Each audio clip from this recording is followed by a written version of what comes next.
Hello everyone, and welcome to my General Hospital YouTube channel. I hope everyone is having a wonderful day. Before we begin, please hit the subscribe button and give this video a thumbs up. Brooklyn and Chase are at the axe-throwing bar, and BLK sees Lucy as her target. He asks when she turned on Lucy. Brooklyn acknowledges that she crossed the line with her grandmother. She tells him about Lucy and Tracy's dispute at Deception, and how Lucy claimed Laura was Luke's love, only for Scott to swoop in and romance her. She believes they are attempting to lure Tracy into marrying in order to seize the Deception shares and return them to Lucy. Brooklyn reveals that her granny saw through them, and nobody deserves that. He points out that she is scheming against Tracy, but Brooklyn replies that is acceptable because it is within the family. They resume axe tossing and flirt with each other. Finn fears at the hospital that what he is about to do is a horrible idea and that he should consult with his lawyer. Liz points him that there isn't much else he can do for Martin right now, and if he feels he needs this, he should trust his instincts. Finn goes in for an AA meeting. He discusses the lawsuit he is facing and how being unable to practice medicine would kill him. Portia, Stella, and Trina gather, while Marshall remains with Curtis as they await word on whether the surgery was successful or not. Stella walks to the chapel, and Portia asks Trina to talk to her. Trina is wondering whether she should travel to Paris right now. Portia claims she and Curtis both want her to travel, even if it is with Spencer. They want her to go and do new things, and to send lots of pictures. Trina receives a call from Spencer, and Portia encourages her to take it because they need all the help they can get today. Trina walks away, and Liz arrives to encourage Portia. Portia is aware that Liz and Finn are struggling with this case, which Liz confirms. However, Liz wants to know how Curtis is doing. Portia says he's treading a tight line between hope and not being too hopeful, and he's determined to face what's coming. She understands that life is not fair, and they are not guaranteed a happy ending. She admits to having a recurring dream about dancing with Curtis at their rehearsal dinner, and how genuine the scene feels until she wakes up. She fears they will never dance like that again, but a part of her can't help but hope they will. Marshall and Stella run into each other. She inquires about Curtis' well-being. Marshall claims he does not believe in miracles, but he does believe in his son. She claims that miracles occur on a daily basis, as evidenced by their continued friendship. He brings up Christmas Eve and refuses to let her shrug off how they felt. She says it's impossible. Anna arrives and questions TJ about his mother not showing up to meet her for drinks the night before and not returning her messages. TJ becomes concerned and informs Anna about the lead his mother obtained into Curtis' shooting. Anna is concerned, but his mother understands not to enter a situation alone. Jordan appears unexpectedly, and TJ notices she is dressed the same as the night before and inquires as to where she has gone. Jordan claims she's been running non-stop since the lead arrived, and Anna expresses concern that she didn't show up for the drinks and became radio silent. Jordan assures them she is all right. TJ exits to check on Curtis, and Anna wonders what actually happened. Jordan claims she never got to follow the lead because she was stopped. Jordan explains that she had just gotten her first genuine break, but she was stopped by two men who were all business. She was taken across town to a room with a two-way mirror in which strangers stared at her.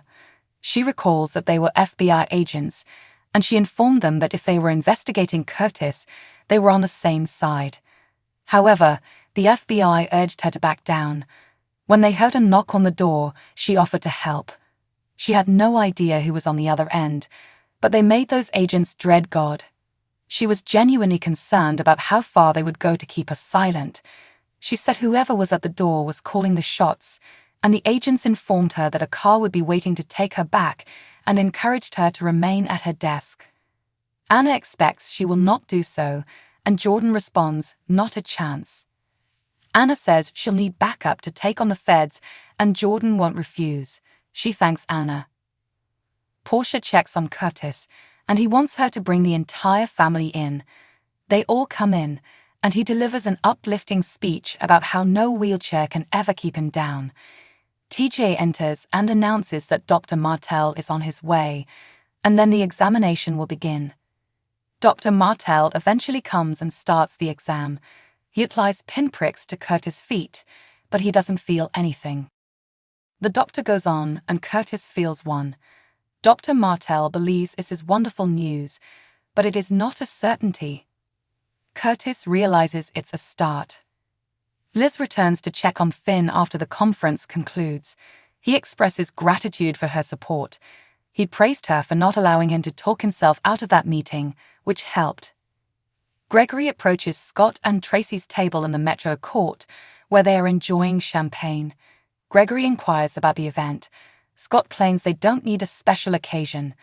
Tracy encourages him to join them, but Gregory responds that 3 is a crowd. Tracy notes that Scott appears distracted. Meanwhile, Martin wonders why Lucy is staring at them and what it is about Scott Baldwin that captivates her. She assures him he doesn't need to feel envious, but he says talking about Scott makes her all curled up. She believes he seems insecure, which is not a nice look. She storms off to the ladies' room. Lucy screams about Scott in the ladies' room, and Martin enters to confront her after checking to see whether anybody else is present. Martin wants to know the truth about her and Scott right now. He claims she claimed to be aware of his relationship history with previous partners, and he believes she understood and loved him.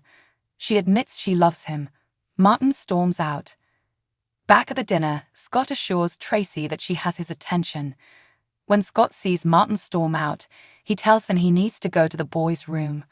Tracy assures Gregory that nothing is wrong and that she would want to play backgammon again soon. Gregory exhibits symptoms and becomes choked up, but insists it is simply heartburn. He walks away, and Tracy looks concerned. Back in the ladies' room, Lucy sends Martin a desperate message begging him to listen to her explanation and give her another chance. A man tosses her a tissue, and she thinks it's Martin, but it's Scott.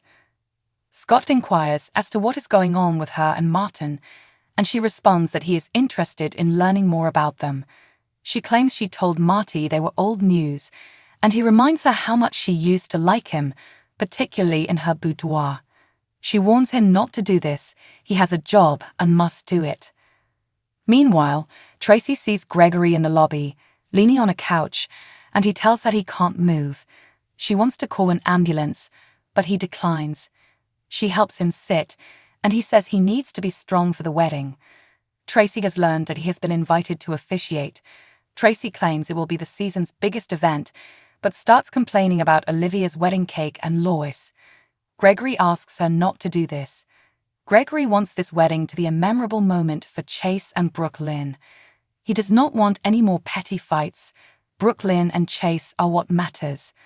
She understands and inquires about his breathing.